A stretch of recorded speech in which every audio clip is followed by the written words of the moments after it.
Good day! Welcome to Brain Friz! Alam niya, alam mo rin. For today's knowledge, I will share the news regarding Apple that releases security patches for zero-day bug under active attack.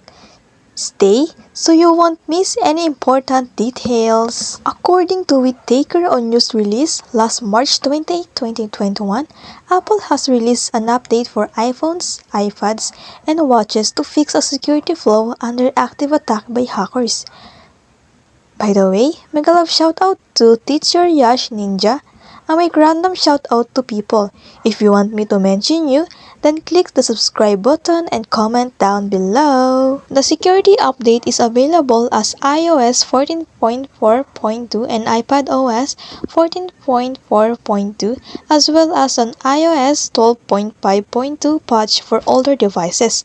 WatchOS has also been upgraded to version 7.3.3. Hackers may have actively abused the vulnerability, which was discovered by Google's Project Zero. Webkit, the browser engine that runs on all Apple computers, has a flaw. By the way, for those who is unfamiliar to Webkit, Webkit is a browser's engine developed by Apple and primarily used in its Safari web browser, as well as all iOS web browsers. It's unknown who is deliberately manipulating the bugs or who has been hurt as a result. Apple did not specify whether the attack was limited to a small number of users or whether it was a larger one.